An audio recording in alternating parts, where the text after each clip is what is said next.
it uses a different energy when you have to worry. But when you're worry free, when you're doing everything correctly, when you don't have to look over your shoulder, that's when you're doing everything right. And you know, they have a saying, do it right, you do it light. If you do it wrong, most of the time you do it long. And that's exactly what you said. At one time, you know, playing around, not ever doing that costed me. And so at the end of the day, it was a subliminal cost. You know, it was a longevity cost, but it also taught me too, never to be late again. Welcome to another show of The Office Podcast. And we have today a very, very, very special guest who is an entrepreneur of himself, Tavares Gooden. And he's going to tell you his whole story, which I found really captivating because he already did his job a really long time ago. And he still gets paid for it. So I'm excited. And our host with the mostest, Jay Kuza. Okay, so talk to me. You're a Florida boy. I see your I-95. Show the camera that I-95. Be proud.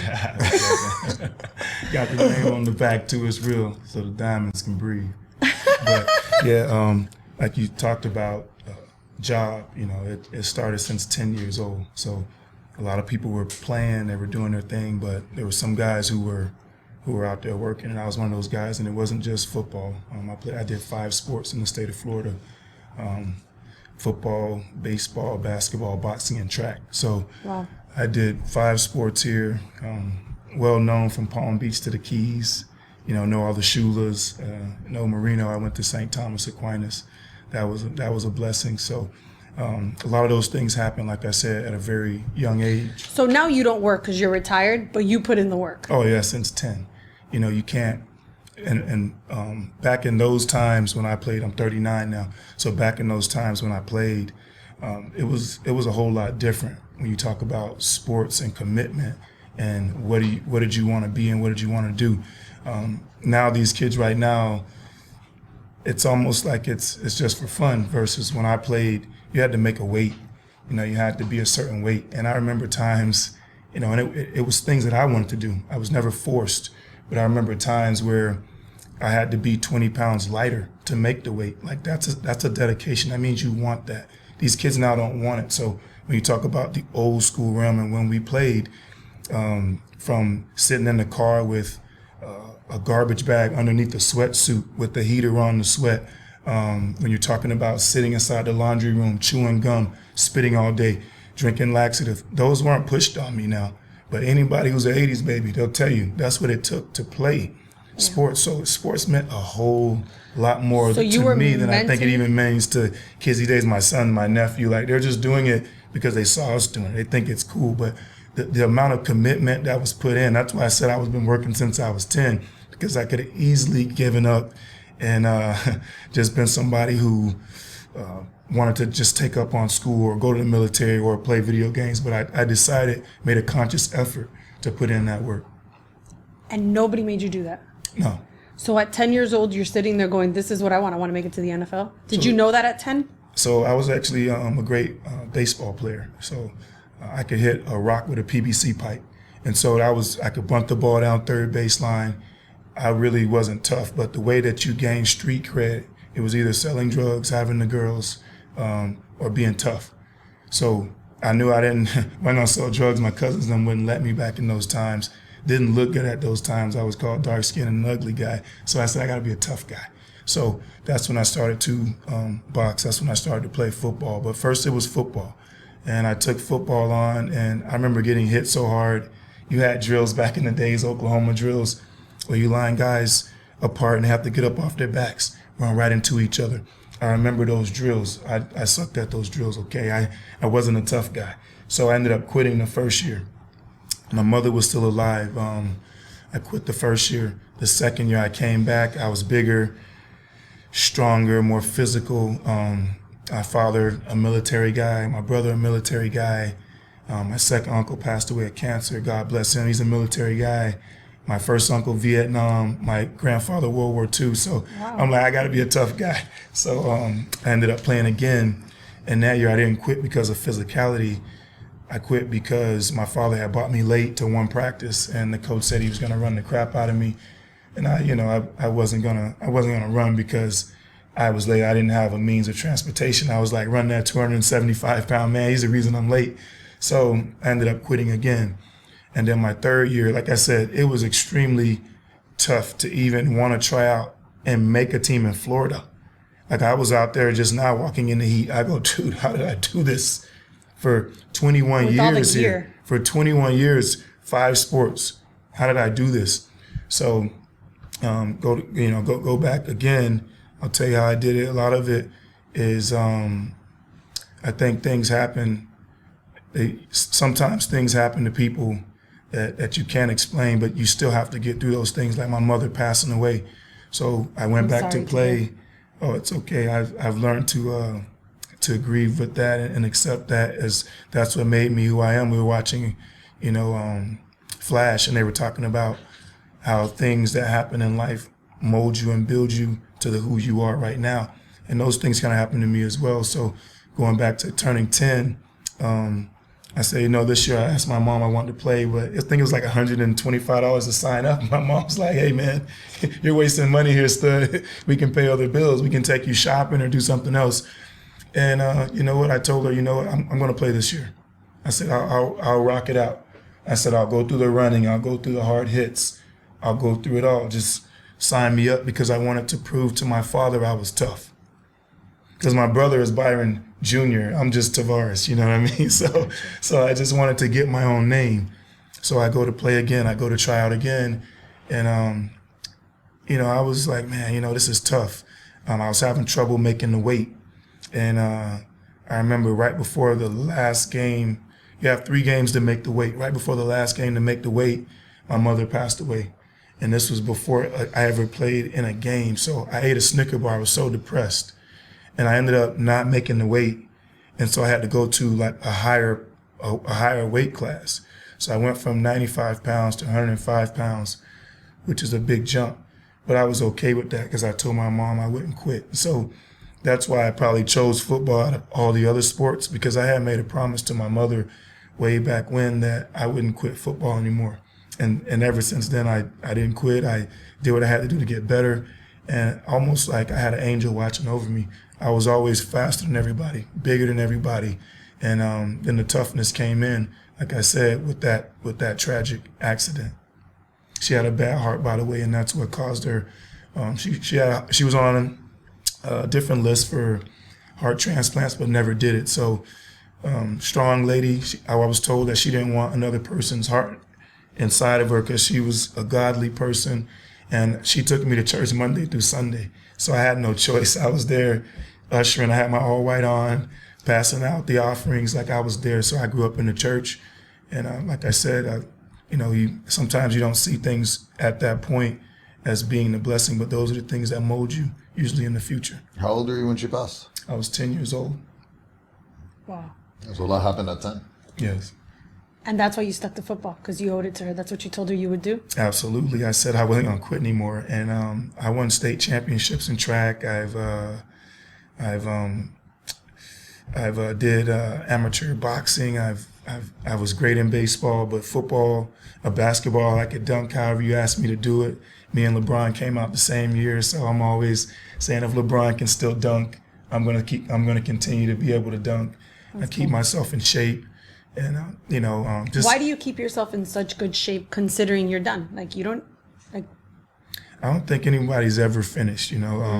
Looking at it, even being retired, if you worked a 9 to 5, you gotta stay active. The body is like a river versus a lake. So lakes get stagnant. You get duck matter in there. Things get nasty. You don't want to swim in lakes, but rivers, they stay clean. You can drink from them. So I want to stay like a river. And I've also found that working out is the fountain of youth. Like I said, 39, there's guys that are my age that played and did what I did. I have 5 major reconstructive surgeries, 4 concussions, playing in the sport, and played 6 years after that. So after a major reconstructive hip surgery, I played 6 years after that, after my shoulder hanging out of place and playing 10 games before player safety also. It wasn't a referee to throw a flag and save you. You had to save yourself in that jungle. In college, when you get your injuries, what happens then? Like, what are you telling yourself at that point? Like, what's your self-talk there? Shoot, at the U, please don't lose my job. I hope there's somebody, my backup. I pray that he's not as good as I am. That's what you're telling yourself. And get back quickly. because University of Miami, as well as St. Thomas, where, my father and my stepmother pushed me to go there. I didn't really want to go there. And that's one thing I'll say too is, man, when to make it, you need like a bunch of people who believe in you. Because sometimes you don't even believe in you. Really? Oh yeah. There's many times where as good as I thought I was going to be, it's just, man, it's a 1% chance that you make it. It's 1%. Only 1% of the people make it as a professional athlete. Right. So it's even less for an individual sport.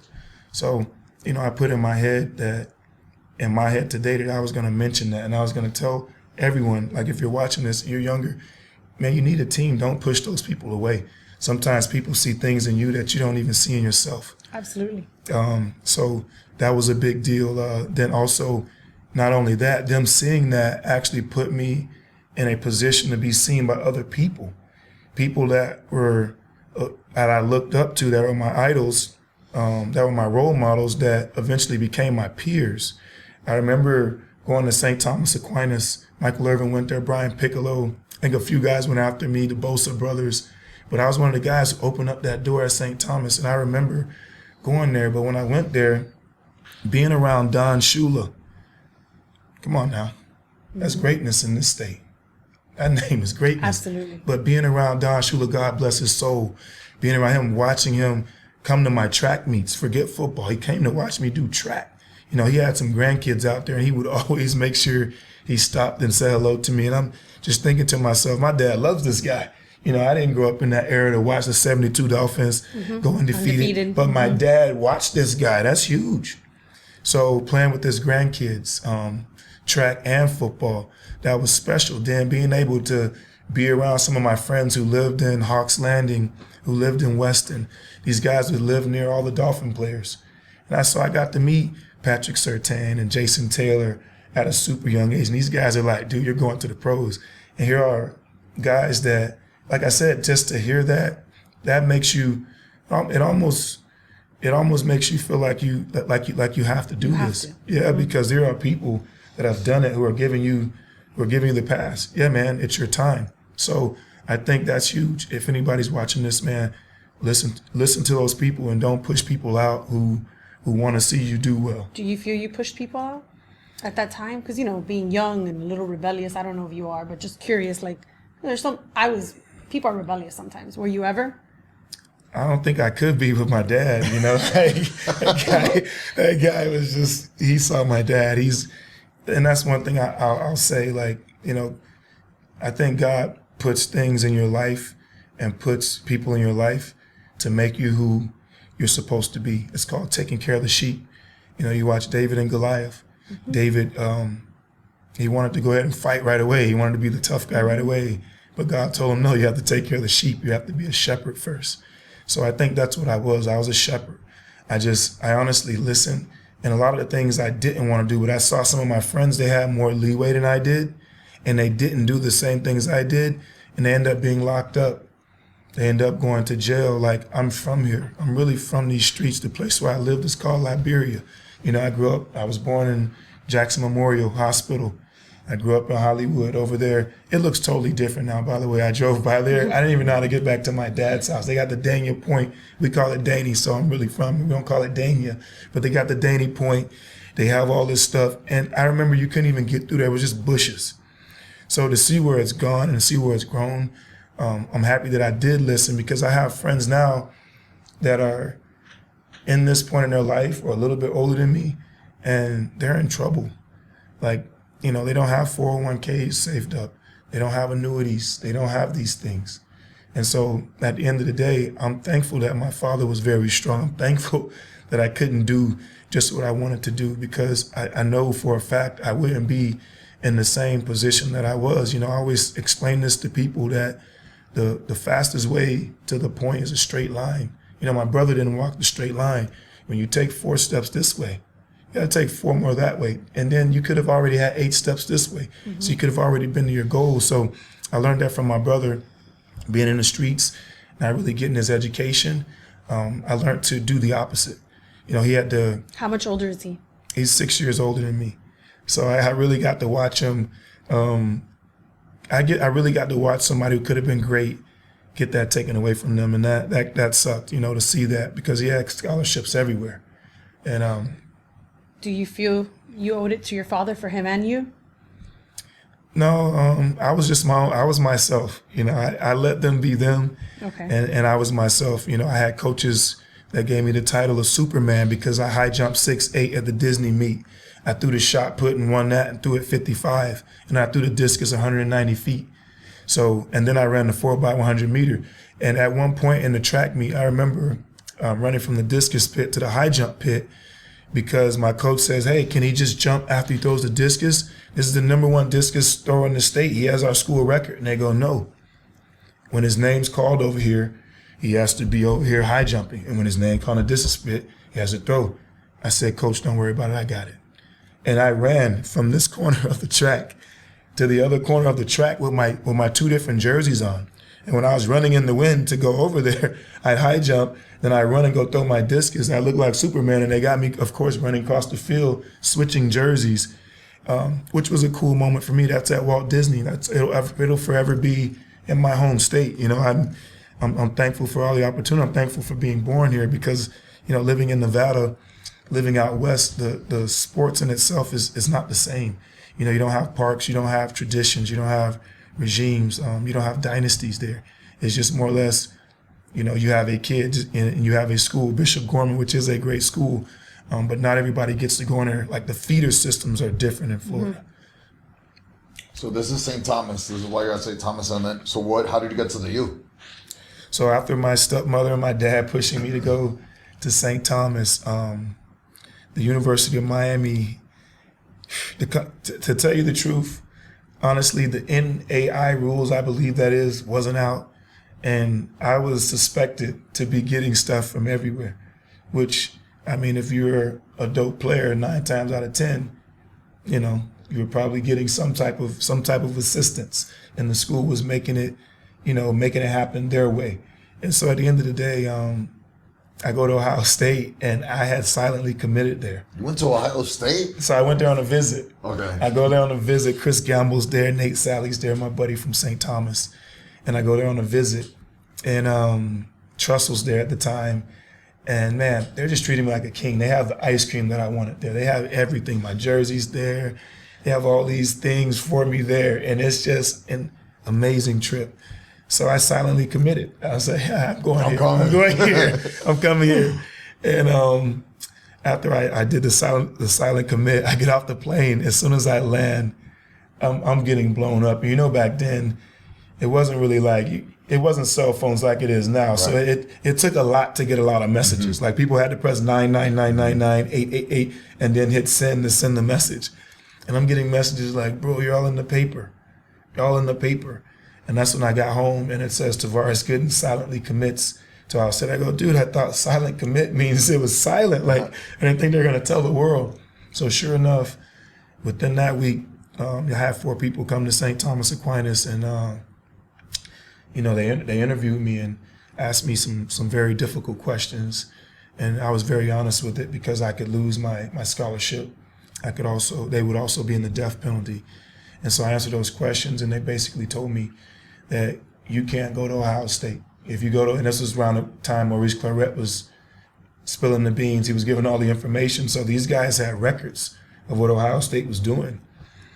So they basically said, look, if you go there, we're going to put them under the death penalty. And if we find you taking anything, you're going to lose your 4-year scholarship. So, I had people coming in my dad's house just offering the craziest things you could hear of. But Miami, here they go. They come in there. They say, we're not going to give you. So Larry Coker and Randy Shannon both come in my house. And this was after the loss against Ohio State. So I'm already like, what you guys doing here? You didn't seal the deal. Somebody messed me up from going to the school. Mm-hmm. But anyway, they come there, and I remember them saying, we're not gonna offer you any money, but we'll make sure you go to the NFL. And so, I look back at those times, and I was nervous as a kid. But imagine now going to school now where these kids are just making $1 million for something. I was the most dominating defensive player in the state of Florida in my day. That's what it says on my bio. I didn't even know this, Jay. but it says it on my bio. Mm-hmm. So I'm like, bro, I could have sold myself more. And so seeing that, I was afraid. And I chose the University of Miami because of what they had said. So I go down there, and of course, bro, it was like. So you commit. I commit to the U. I signed. I commit to the. Well, I didn't commit to them. I was still silently committed to them. But I had told Coker and Shannon, and I talked with my dad, and I said, you know what, man, I'm going to pull the trigger. It was right before signing day. I said, you can get me a 52 jersey ready. Well, actually, I wanted number 90. And then Randy Shannon, at the time, basically said, this is the number you're wearing. So I didn't even get to choose it. He gave me 52, which Ray Lewis wore there. I didn't know that. I didn't know all this stuff. Nate Webster. You had a bunch of great guys who wore 52. So Randy gives me 52 on signing day. And that was a big day for me because, like I said, I knew I wasn't going to get in trouble. I knew that my dad loved the University of Miami. I was going to be close to home. And I knew that also, too, I was going to meet a lot of new people from Miami, because being from Fort Lauderdale. It's a different. Yeah, it's Dave Broward. Like, come on now, let's not act like that's not real. Like, I played in the U.S. Army All-American game, and I didn't play in a Dave Broward game because I had played in the East-West. But if I hadn't played in that, I was going to play in Dade and Broward. And it's such a competition. How many players come from this, come from there. So that's another thing. I wanted to come down to Dade County and show them boys that this man from Broward County can ball too. Same thing like Michael Irvin did. He had a few guys come from down there. Benny Blades, Brian Blades, Al Blades. He's the guy who's telling everybody, look at the man beside you and tell him you're the baddest mother effer you know. That guy's from Broward County. So I had something to uphold from there too. So I go down to Miami, and it was something different, especially before player safety. When they come and they recruit you like that, does it mean you're automatically gonna play? Oh no, they'll sign a few different people. They'll sign the top 3 guys of each position And tell everybody they love them. Yeah, exactly. Then you get there and go, dang, man. You feel good till you get to the locker room. You're like, what are you doing here? You sign this guy. Then the next year, shoot, my second year, they signed Willie Williams. This guy was the #1 recruit. So that's what I mean. Like, it's an expected competition. But what did you do to guarantee that you were going to be the guy? Oh, man, I worked my tail off. Like, I worked my tail off and I became fearless. Like, I had to fold and mold to the rules. Like, I really had to accept what we were saying. 3 mother effing things. I had to accept those 3 things. We were yelling before we came out there. Hit stick, bust D, and talk. And that's what we did. And I had to embrace those things. I had to become a Miami boy. And see, we played before player safety. So you could go out there and really impose your will on someone. That's not allowed. Everybody's like, when's Miami going to come back? I say, when the rules come back. You guys are protecting people now. There was no protection. But you got hurt numerous times like that. Well, not from that. So I got injured. Freak accident had nothing to do with me knocking people out. Like that was my job to knock people out. That's what I did for a living. So I got injured playing special teams, doing things. I never played special teams in my life. So you were great at it. I became great. I had to. I became great at it. At the U. You made a career out of it. Right. Really, you did. I did. But at first, it was tough. So Coach Don Solinger, he was down at the U, big time guy in Dade County. He coached at at one school. He coached at a school down in Miami. They were great. I know Talib Humphreys went there as well. But he was the special teams coach and the running backs coach. So he puts me on special teams. And I just like, bro, I'm going to get this blocked. I was like, I know this punt's going to get blocked. They're coming at my side. And of course, they got blocked.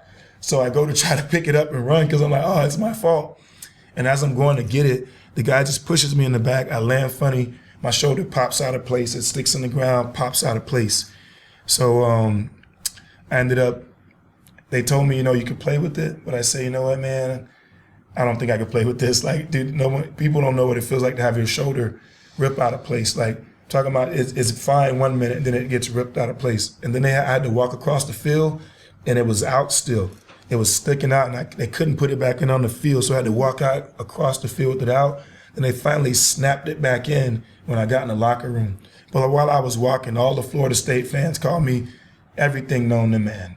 They call me the N-word. They call me sorry, you know what. And, I'm 18, 19.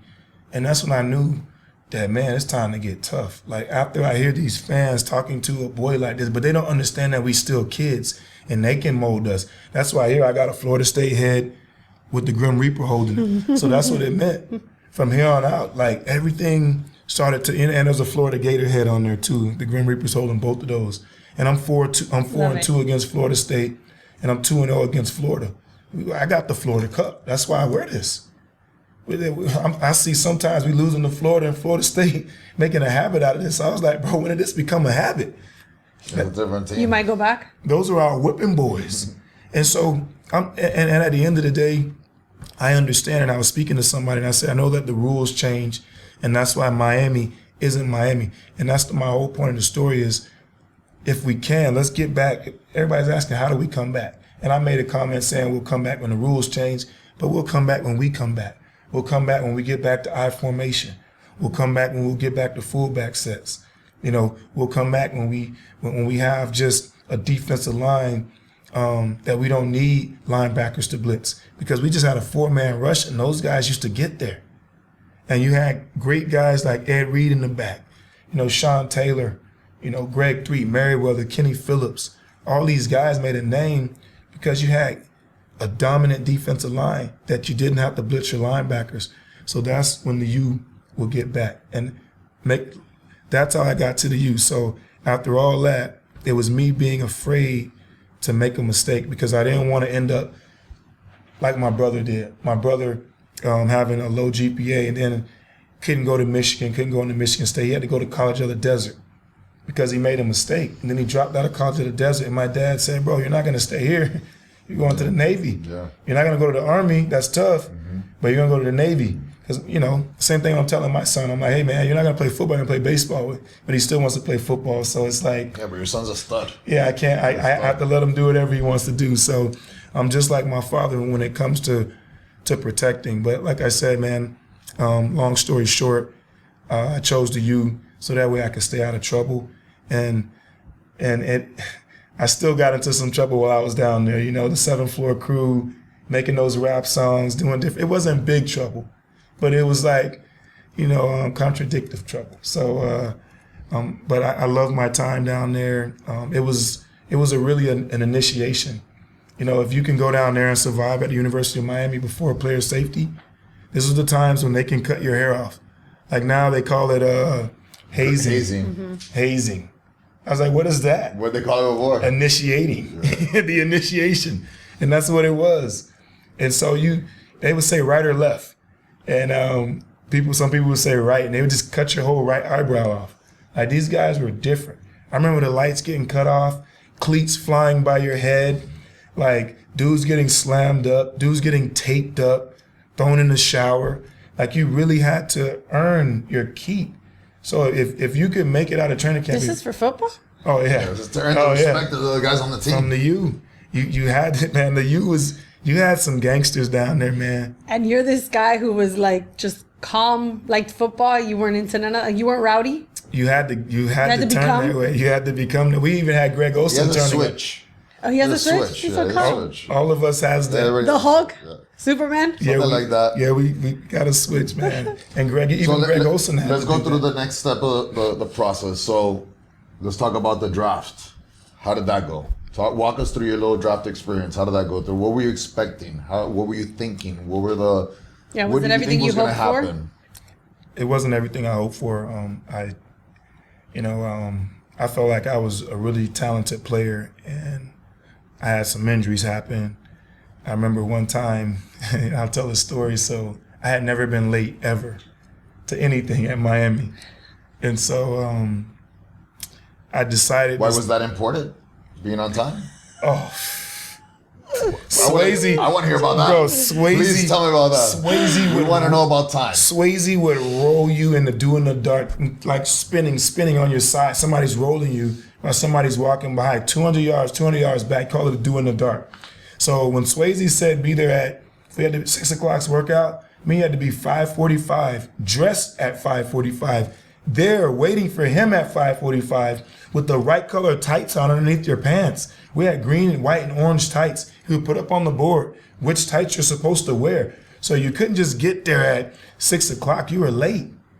But you had to be there at 4:30. I was so nervous sometimes, bro. I would get there at 4:30 so I can make sure I, use the restroom, brush my teeth, put the right clothes on, wake up so that I'm in there. So on time was everything. Swayze, they called it Swayze time.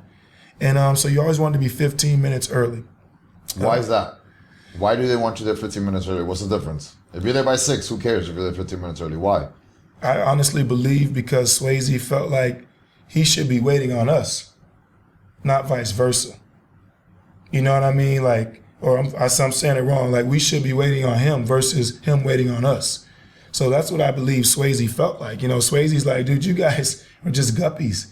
I've coached Ray Lewis. I've coached all these guys, Willis McGahee. I've coached, who are you guys? You guys are just the new and freshmen. they were all on time too? They were all on time? All on time. Everybody had to be on time. And if you weren't on time, you got punished. The punishment was it made you be on time. I love Bit pre-workout. Doesn't give me the jitters, gets me going for my workout, and keeps me going all the way to the end. I definitely recommend it. Reach for Bip. And now looking back through your NFL career, you think that foundation played a role in your success in the NFL? Absolutely. So the draft day, talking about the draft, it didn't go the way I wanted to. But at the end of the day, I had injuries, and that comes back to being on time. So I missed one day, and I was late. And so the coach at the time tells me, I'm not going to play you this game. I think I was on the beach with some friends. And and I ended up being late. This is an inside joke here. I ended up being late that time. And it was my first time ever. To a game or a practice? It was to the practice. To a practice. And I had... He didn't play you because you were late for practice? For a half. He tried not to. We were in Boston College, my last senior game. I was done with the college. And I didn't even know if we were going to be bowl game eligible or whatever because Coker had finished. And, it was just different vibes. I was ready to leave anyway. It was my medical red shirt year. So a lot of different vibes. So I ended up coming late that one time on purpose. Swayze didn't even run me. He goes, I know what you're trying to do. And he didn't even run me. And I kind of was like, dang, man, you know what? Like, I wanted to accept the punishment. And so, but the coach at the time, he ended up telling me that he was going to basically not play me for the half. So we go to Boston College, and we're up there in Boston. Matt Ryan is up there. He's the quarterback. And he's picking on the guy who's in there for my position. I didn't even make it to the half. It was probably the third series. He's like, Gooden, you're in. I'm like, what? I thought I was in at halftime. My hip's not warm. Everything's tight. And I was a 4-3 guy. I'm a track guy. I'm really fast. So I warm up differently. And I go out there and Matt tries to throw it on me deep on the tight end. And it's nothing on me, bro. I don't care if this pulls. So I'm running full speed. He throws it. I feel something pull. I keep running. The thing hits me in the shoulder pads because I felt something pull. And I'm stretching it out, trying to the whole game. Had a monster game, by the way, too. Great game after I get in. 0 catches on me. So, Matty me and him will talk about that another time. But 0 catches in that game. They beat us in other ways. They won the last place. It's kind of how Doug Flutie did. But like I said, the whole game, I'm stretching. I go to the combine, and the pre-training for the combine, I knew something was wrong because I couldn't run the same way that I've been running. And I find out that I have a tear in my hip. I have a sports hernia, and I have a tear. So I'm like, oh man, this sucks. And this is kind of the things what Bo Jackson had. So my hip was basically sliding out of place. They had to reattach it, shave down the bone, and I was on crutches for 8 months. So I go, wow, I don't, this is the worst time for this to happen. It was the last game. I was ready to go to the combine. So I do this right before the last game when it's time to go train. I do this. I have this injury. So now I'm a little upset. And so we go to the draft, but I still run a fast time. I still jump 40 plus inches. I still do what I'm supposed to do, but I'm doing it injured. I couldn't do all the linebacker drills. I couldn't do all of that. So my agent at the time, he doesn't disclose all my medical history records, probably trying to keep stuff away from the teams to try to get my draft pick higher, but a lot of them had already bought me in and did their medical physical. So they were like, okay, well, what are they trying to hide? So long story short, I was expecting the season that I had, being a leading tackler at the University of Miami, doing what I did, I felt like I was going first round. That was the hopes. But when I had that injury in that Boston College game, I knew that my stock was going to drop. So it did drop, but I went 71st overall, which was a blessing. Yeah, but it's safe to say that being late to that practice, which you didn't think was going to matter, led to you thinking you weren't going to play half the game, which led you to not warm up correctly, which got you injured, which made your stock drop. For sure. That one incident, it was a domino effect, because now you're worried the whole time. When you're late and you're not there and you're missing important things that you know are important, now you have to worry. So, the Lord wants us not to worry, because when you worry, that tells you and him that you don't believe in him. That's what he says. So worrying always will put a different strain on you. It uses a different energy when you have to worry. But when you're worry-free, when you're doing everything correctly, when you don't have to look over your shoulder, that's when you're doing everything right. And they have a saying, do it right, you do it right. If you do it wrong, most of the time you do it long. And that's exactly what you said. That one time, playing around, not ever doing that, costed me. And so at the end of the day, it was a subliminal cost. It was a longevity cost, but it also taught me too, never to be late again. So even in the NFL, always 15 minutes early, always 15 minutes early. That's why I was talking today. I was like, what time do I got to be there? I'm just trying to make sure I'm still on Swayze time. And you were 15 minutes early. So it stuck with you. For sure. Yeah, but that changes everything, because you never know what team you would have gotten drafted. Your paycheck would have been higher. Where your career would have ended up. A lot of things come from that little mistake. So it's a domino effect. So what advice do you give guys now when they're getting ready to go to the draft, or they're getting ready to come out of college, or they think they're going to go pro? What do you tell them as a vet? Like, what does he tell them?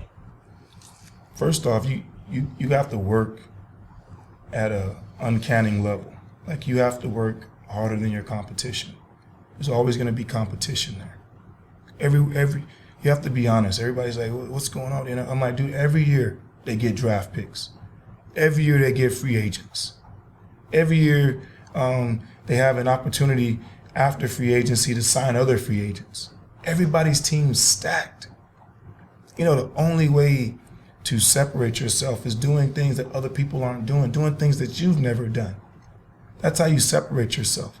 And I was blessed to play 5 sports. So, I know that's not a thing now. You see guys just playing one sport all year long. Dude, I played 5 sports. So when the ball was in the air, I was a center fielder in baseball. I know how to go get the ball in the air. Boxing, I know how to strike with my hands. Track, I know how to run fast. I know how to jump high. I know how to throw. I'm explosive. Basketball, I know how to jump high again. I'm conditioned. I can run back and forth. Basketball, there is no, not unless there's a foul. You're running. So what I would tell kids is, man, make sure that you get used to being uncomfortable in those things. If it's stretching, if it's working out, and taking it to the limits, like it should mean something to you.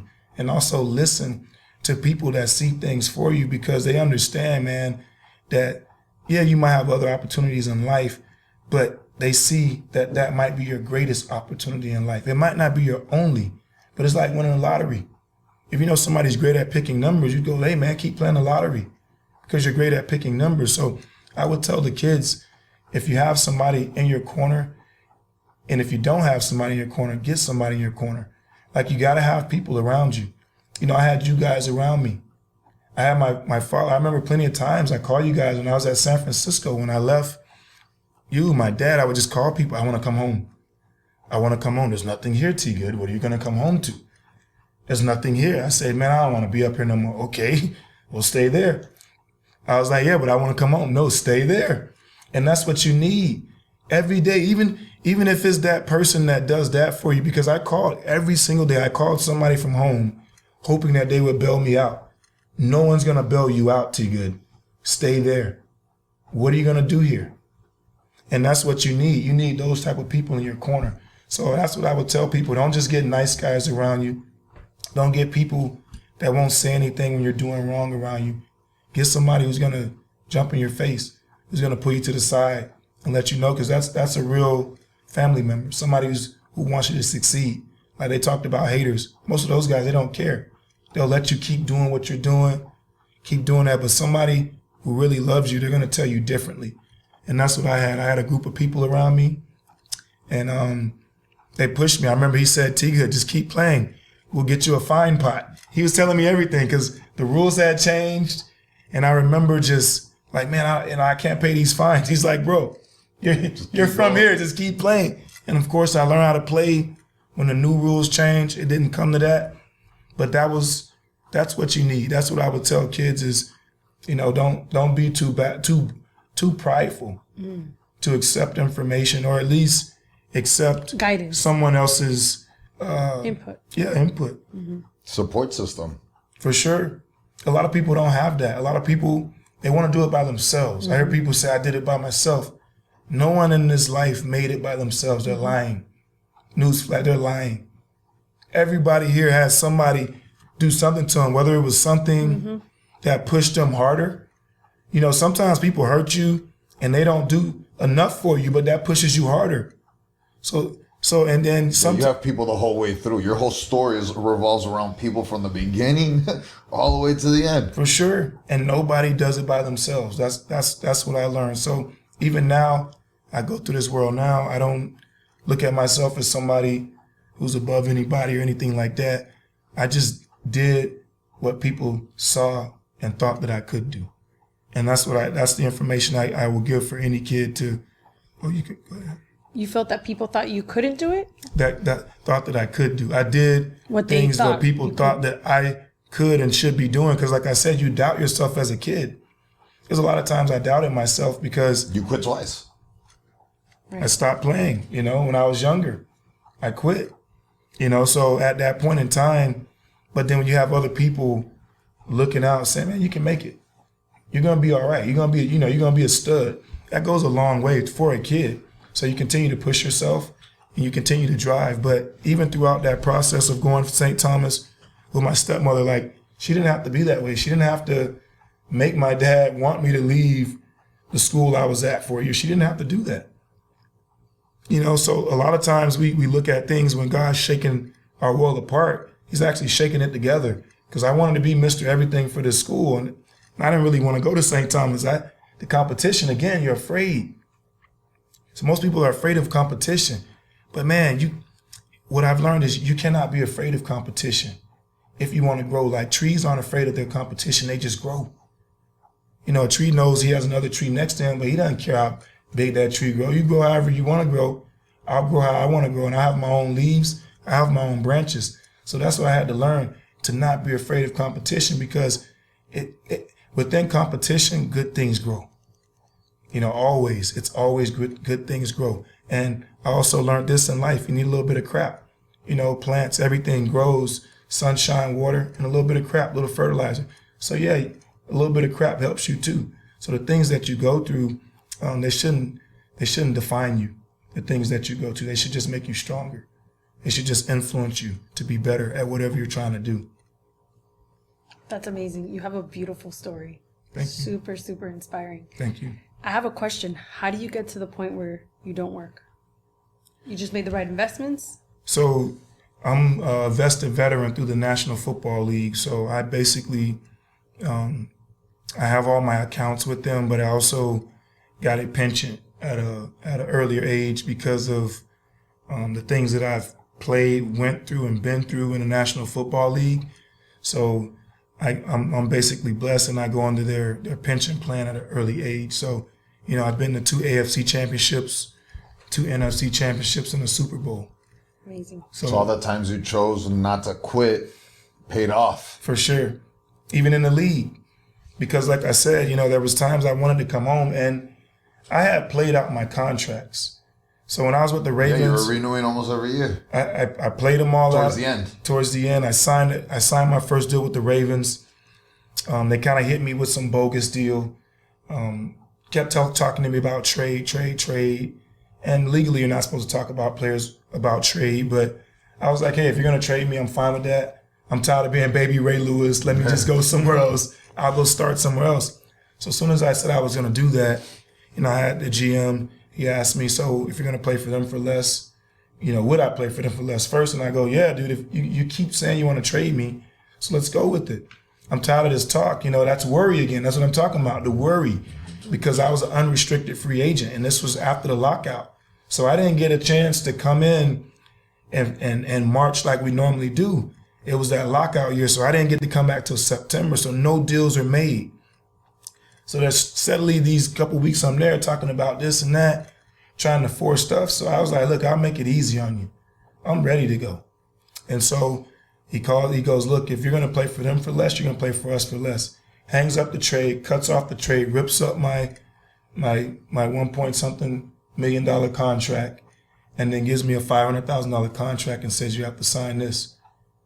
I was like, nah, I'm okay. I think we just made our decisions here, everybody. And I got up, I gave Harbaugh a hug, he's crying, gave Chuck Pagano a hug, they're crying. All these guys DMPs, because they knew, man, I was gonna be the next guy there. But because of the playing around, the games and the behind the scene things, you know, things I didn't know, like right now, you don't need an attitude to make it to the NFL. You need to be likable, coachable, and have a great attitude. Yeah. You have those three things, you'll get drafted. It was opposite for us. We were nasty, no attitude, and we just played with a different type of class. I'll just say that. And so now you need those other. So repeat those three things again. What are the three things you need right now? Likable, coachable, and have a great attitude. That's what they want. You got to be likable. You got to be smiling. You got to, boom, you have to be coachable. But if they can't coach you, you're gone. They tell you how to put on your belt. They tell you what socks to put on. And you have to have a great attitude. That's character. Mm-hmm. Character. And a lot of people think this, Jay, they think that time shows character, but time is only an illusion. Time doesn't show character. Situations show character. So these coaches put you in situations every single day to test your character. Every single day. So now that's another thing I would give them is just say, hey man, don't depend on time. Don't think that people think that who you are because of time. You know who I am because of the situations I've been put in. The situations that we've been in. So that shows your character, not time. Because you can know somebody for 100 years and then next thing you know, look at this guy, the local joker over here. You know what I mean? So that's what I would give. But my going over there, it wasn't a mistake though, you know? That's what we talked about. Things happening for a reason. So then that trade cuts off. I go to San Francisco. And I wanted to come home because obviously I left my wife, pregnant wife, there.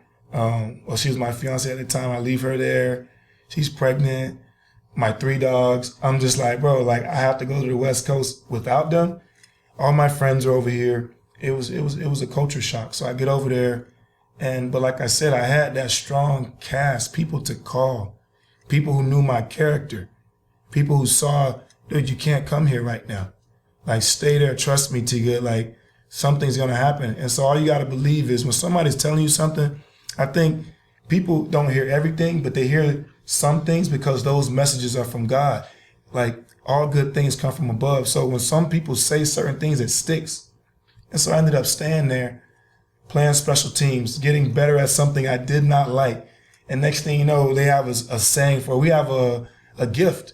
If you type in Tony Montana squad, they got me doing something like that. It's like a party. And that's what we did. We brought that back to the base. You know, the San Francisco 49ers, before they put that team together, before we did the special teams, before they put us together who we didn't think were going to benefit, they were 2-11. They hadn't been to the playoffs since 2002. So when I came from John Harbaugh, and then I started off John Harbaugh's career. I was John Harbaugh's first defensive player ever taken. It was Joe Flacco, Ray Rice, and then me. So those 2 offensive guys, then me. Then I go play for his brother. That was his brother's rookie year. So I'm starting off another Harbaugh's career. And I remember looking in San Francisco and Candlestick, and you could see the seat backs. It was empty.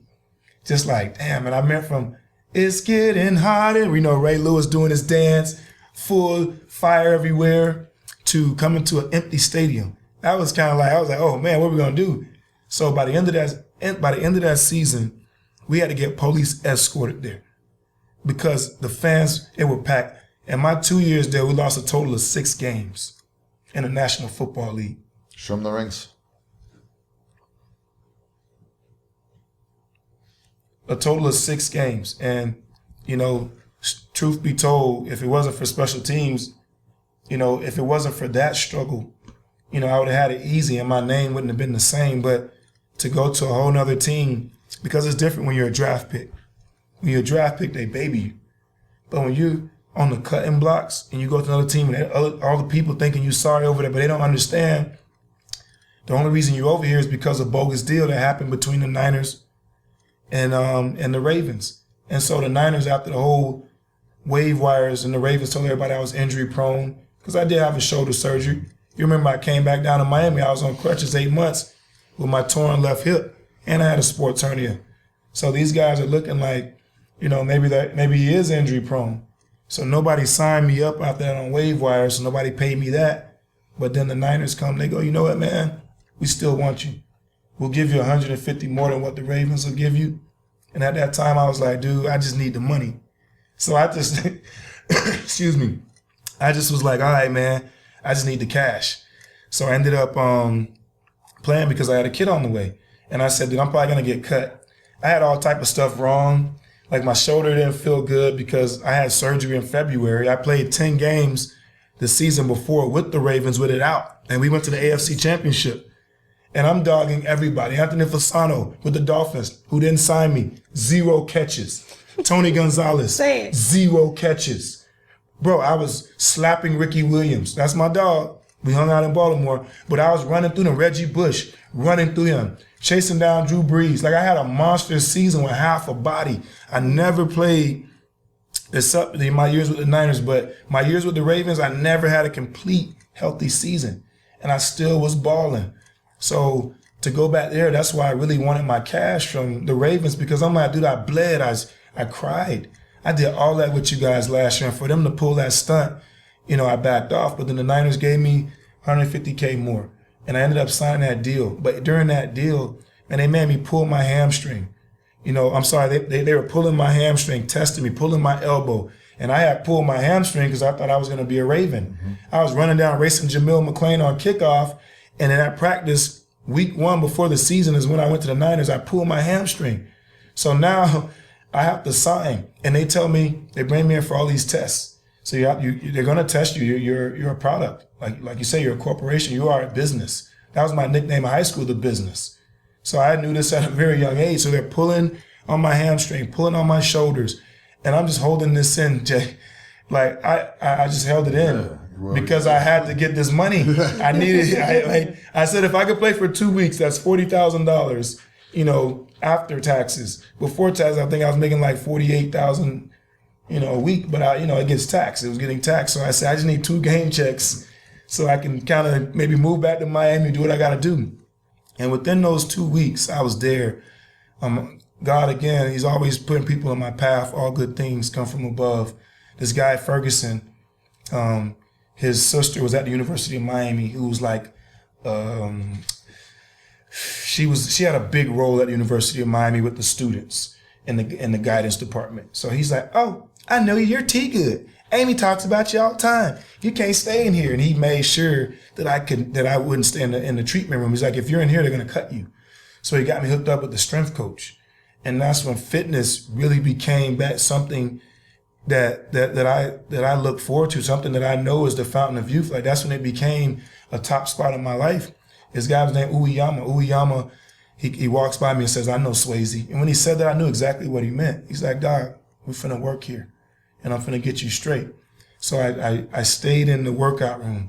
I didn't go in the tubs in the treatment. I stayed in the gym. And the gym, bro, by week 2, week 3, I was still hobbling. By week 4, Dante Whitner, my homie, played at Ohio State, played with me over there at the Niners. He goes, hey, T-Good, people really whispering around here that you run 4.3 now. Because I had healed, and I knew that the gym is the reason why I came back from the injuries. So I will always keep fresh blood in the veins. Fresh blood, it heals you. Like we heard someone talking about earlier about cuts. Man, when you get a cut, that's not a sign of harm. That's a sign of healing. Blood heals. That's why it scabs and then your skin heals. So same thing on the inside of your body. You have to get fresh blood moving to heal.